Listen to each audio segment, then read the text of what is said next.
Hello, everybody. This is part two of infancy in developmental psychology. And the last film ended when we were talking about reflexes. And the first reflex beyond that video I wish to talk about is the sucking reflex. And this is just a rhythmical response to oral stimulation. That is directly, as you can imagine, tied to survival. Uh, it is for full-term babies something that 99% can do fairly easily, although there may be some shaping that has to occur for there to be a latching onto the nipple. But for the most part, that goes well. The issue would be in this reflex that in preemie babies, although the sucking reflex may be in place, the sucking swallowing series of events may not be in place. That's actually trickier than it might seem at first. To receive through sucking the liquid and then to allow it to pass down the throat and not into the lungs, and to coordinate that rhythmicity. That is a nervous system and muscular development that may not be in place with earlier premature babies, and they would need to have perhaps even a feeding tube and so on. Okay, so that's the sucking reflex. Then we have what's called the Babinski reflex. And the Babinski reflex is the reflex involved in fanning out the toes and turning the foot to the side whenever the side or bottom of the foot is touched. Even adults will do that sometimes. This is a reflex involved when a baby may touch a hard surface like the floor. It's a way to gain stability. It's a way to increase stability. And it therefore prevents the same possibilities for injuring the baby. Okay, and the next one is the Moro reflex, M-O-R-O. This is when a baby loses support from behind, as if a mom were holding a baby and then might let it go. This is where they throw their arms out and start grabbing for things, and they arch their back. Now, the grabbing for things is obvious, isn't it? That they're trying to save themselves from an injurious fall. But the curving of the back might not seem obvious, and what that is a protection of the spinal cord. So if you curve your back, you're less likely to have devastating injury to the spinal column. Okay, so that's the Moro reflex. And then the grasping reflex, you may know this, that babies, when they grab your fingers, you can just basically lift them off the ground. They're such strong grip. And this, of course, is obvious to see as a survival reflex, because babies have to hold on to moms very, very tightly. And if you think about the history of human evolution, this would be important if mom was running from something or had to bend over and gather something. So that's the grasping reflex. Now, I want to talk a little bit about motor development. Motor development is progressive, and one of the first things that you will see is that there is a range of ages where different abilities are exhibited by babies. And we can tell how well the brain is developing and connecting to musculature by virtue of where they are along the normal stretch of time. So, for example, rolling over, which is a delightful thing to see happen at first time, and once they get to do that, they like doing that, occurs at around 2 months. for the earliest children. And about 5 months, that's where if you didn't have a baby that was rolling over, you would begin to think, well, maybe, we need to take a look at that. And at 6 months, definitely. So about 50% of the time, 50% of babies can do that at about 3 months old. And so for all of these different skills, whether it's grasping a rattle or sitting without support, sitting up without support, standing while holding on, all the way to walking and walking up flights of stairs and so on, that's progressive. And you can see whether your baby, and so can a physician or a nurse or anyone evaluating a baby, can tell whether they're within the normal range. And if they are, they don't worry about that. Okay.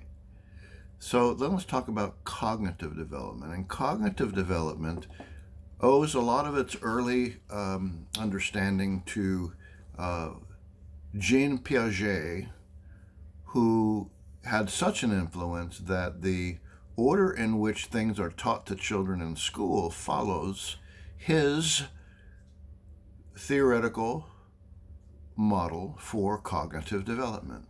Cognitive means thinking or brain activity. And so, according to Piaget, that development goes through 4 qualitative stages. 4.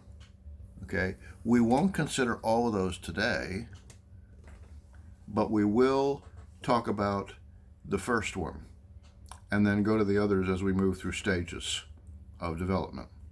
So these are stages that are qualitative. They are not quantitative. They contain, therefore, certain characteristics that we look for, and we infer that some of the brain development has occurred by virtue of behavior that we see. Okay? And these are invariant developmental sequences, which means it's a universal pattern of development. No matter where you are in the world, you'll see these as the stages, and they are invariant, so you don't skip around. You don't go 1 to 3 and back to 2. It doesn't happen. So from birth to 2 years old, the first stage is called the sensory motor stage. The sensory motor stage. Now, in that, we have what's called the development of schema, and a scheme, one schema, is just a mental construct, a model, a cognitive assemblage that organizes information that we create that represents something in the world that we encounter, that organizes that information, and that interprets our experiences. Schema helps children handle new information and new situations. And so this is a learning process. This is a way in which the brain adapts to new and different situations and makes new understandings of them and develops a deeper understanding of how ultimately things are connected or not. Okay?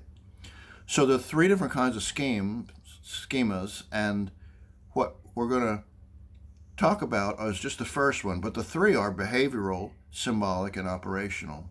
So the first one, behavioral scheme, involves, as do all, 2 processes that we need to talk about. And the first one is called assimilation, and the second one is called accommodation. Assimilation just means interpreting experiences by putting them into structures cognitively that you already have, by existing schemes. Okay?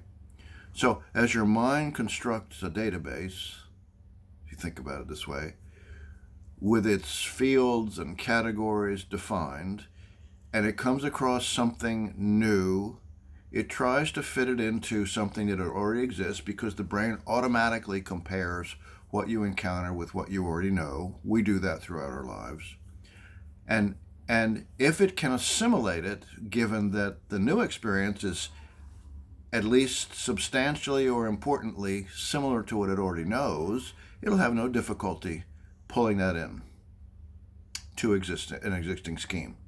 Accommodation, on the other hand, an equally important way of learning about the world, is the process of modifying existing schemes or creating a new one, perhaps, and so modifying and adapting to novel experiences by noticing internally automatically that what you're encountering doesn't fit completely or substantially into an existing scheme.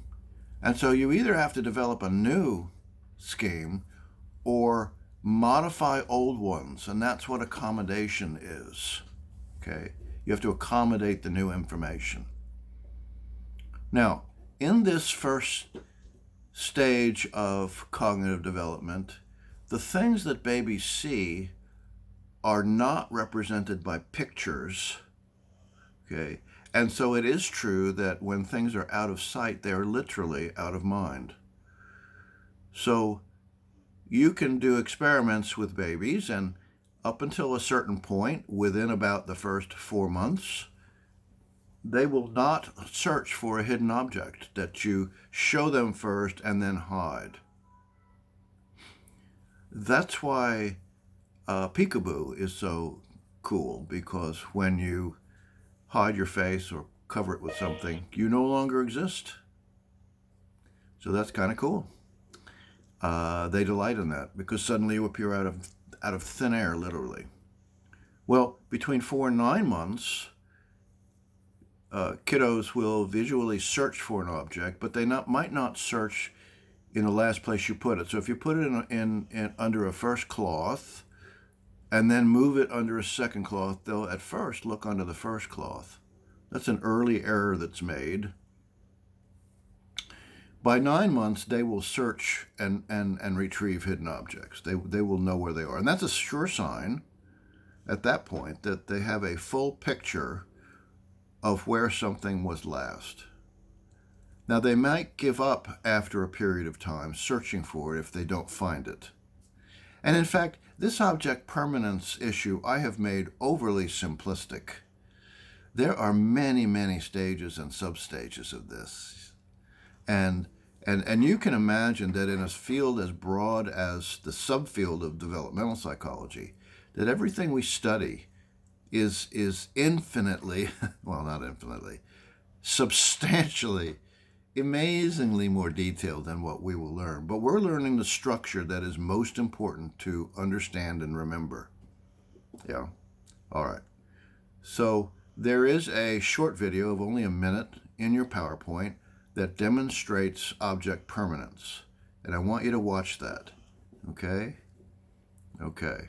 It is hyperlinked, so you should be able to get it when you click. Now, let's talk for a minute about language development.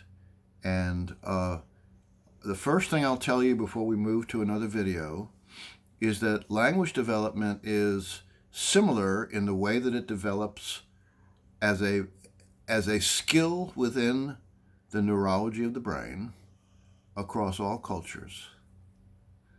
And so when we come back in a moment, we'll talk about the universal characteristics of human language.